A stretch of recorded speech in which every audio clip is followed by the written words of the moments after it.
wọ́n ní ìgbésẹ̀ wo làwọn gọ́ọ̀mẹ̀ntì gbé lórí ẹ̀. tó ó kú kí ká sọ sí ìjọba létí àtàwọn tá a ti ṣiṣẹ́ fún tẹ́lẹ̀tẹ́lẹ̀ àwọn onínú dídùn ọlọ́rẹ irú àwọn torí mo ṣe ewì fún aṣíwájú Bọ́lá Tinubu mo ṣe ewì fún Gbénga Daniel mo ṣe ewì fún Babátúndé Rájí Fáṣọlá mo ṣe ewì fún. ẹ súnmọ́ máìkì yẹn bàbá. mo ṣe ewì fún Adébáyọ̀ Àlàó Akálà. kábíyèsí. mo ṣe ewì fún gómìnà Abíọ́lá Ajímọ̀bí lọ́yọ̀ọ́ kábíyèsí tó ṣẹlẹ̀ kejì tó wà lórí àlééfà. nígbà tó fẹ́ ṣẹlẹ̀ kejì yẹn náà ni mo ṣe ewì fún. bẹ́ẹ̀ náà ni mo ṣe ewì fún ọ̀gbẹ́ni Rauf Arẹ́gbẹ́ṣọlá nípínlẹ̀ Ọ̀ṣun. bẹ́ẹ̀ náà ni mo ṣe ewì fún ọ̀mọ̀wé Káyọ̀dé Fáyẹmí àtàwọn èèyàn bẹ́ẹ̀ bẹ́ẹ̀ lọ tí tá a ti ṣe ewì fún tá a fi ẹ̀bùn wa tá a fi gbé tiwọn lárugẹ. tá a fi gbé tiwọn lárugẹ. àkáǹtì nọ́mbà bàbá wà lójú díngí ẹ wò ó dáadáa kẹ́ẹ̀tún wò àti píìnì ẹ̀ bẹ̀ ẹ gbọ́ lẹ́ẹ̀kan sí o Lanrad Records Limited 10/11/94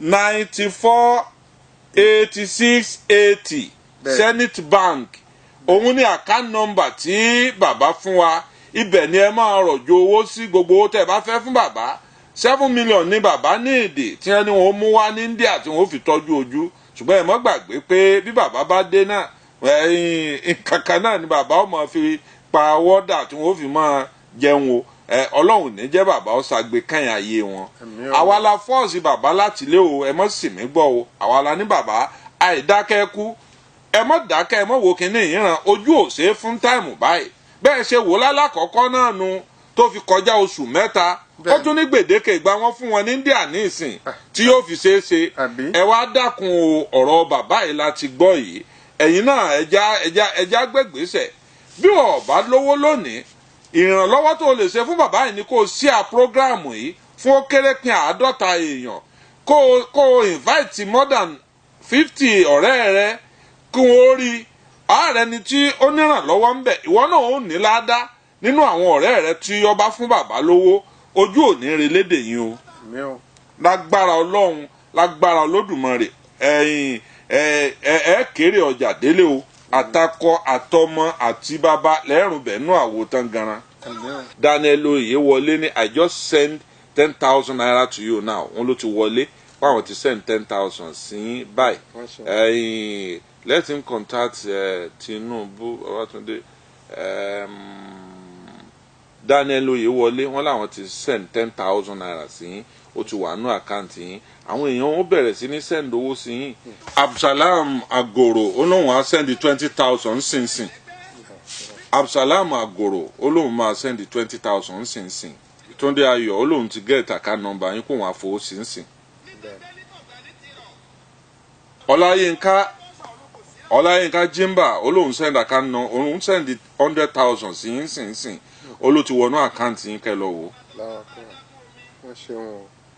Túndé Àyàndòsù ó ní I will send 20,000 naira tomorrow morning.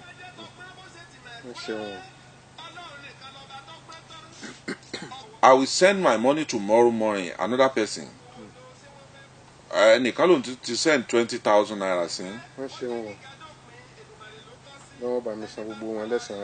Inshallah, I will send money. Inshallah, I will send 20,000 before 9 p.m. ó ní kí aago mẹ́sàn-án àlẹ́ ó tó lù ẹni ẹ lóhùn tó máa ẹni ẹ ní òun máa send 20,000 sí. Found it I will send 50 pounds ẹlòmíì lọ sọ bẹ́ẹ̀ o olóhùn máa send 50 pounds sí yín sí. Inshallah I will send I just send 10,000 naira. Usman Aminu I will send 20,000 naira. Please share. If you don't have money, share this program. We need your help. Please share the program. Invite your friends. Dare Agede only I will send 10,000. Just Alhaji Quadri loan to send 50,000. See, Abayomi Sultan, I will credit your account number now. Abiodun Enitan Paseda, I will send some money tonight. London ní Paseda wà ọ̀rẹ́ mi ní ó lóun máa send owó sí yín lálẹ́. Rónkẹ́ Oyèdáre Peters ó lóun ti send 50,000. Mohammed Adigun ó lóun máa send 10,000 sí yín. Olórí Olúfúnkẹ́ Alex JP, I will send 20,000 naira tonight. Alaba J Yusuf, I will send 50,000 naira on Monday morning, inshallah. Adeniyi, I will send 5K.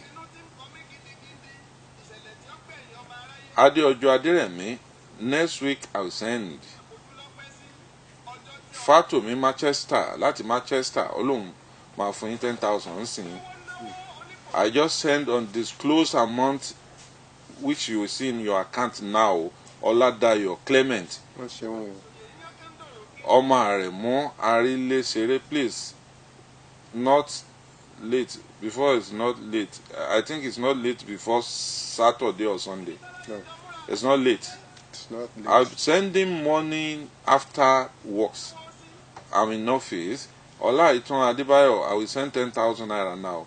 50,000. Olayinka, Olanrewaju, Eyiniyi Eni Eye, send 20,000 tomorrow.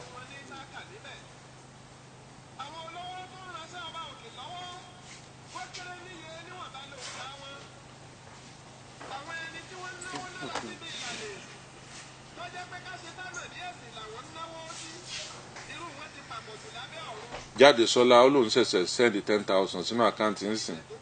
Ayọ̀mídé Isaac Olúwasanmi, please send your account number. Àti pin account number wọn sí orí fóònù. Ẹ wo orí fóònù yín, ẹ wo orí kíní yín, account number bàbá wà ń bẹ̀. Lara Records Limited 10-11-94-86-80 Zenith Bank.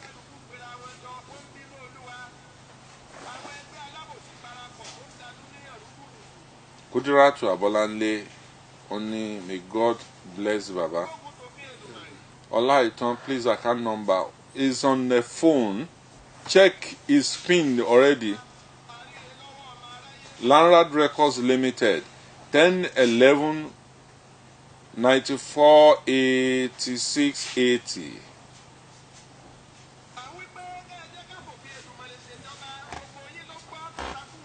Olúṣèyí ló máa send owó sí yín kí ilẹ̀ tó ṣú níbi iṣẹ́ lòun wà.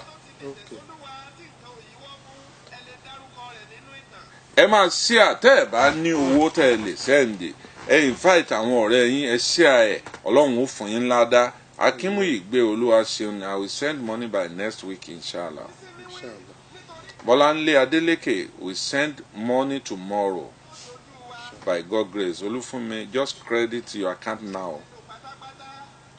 Ó sì ní àwọn èèyàn sì kó jẹ́ púpọ̀ ọmọ alálùbáríkà ni. Ọlọ́run máa ràn lọ́wọ́ o. Bàbá Lárewájú Adépọ̀jù mo mú wá fún yín lónìí. Kára láyọ̀ ká pàdé ń re, àní dolódì lẹ́yìn ara wa.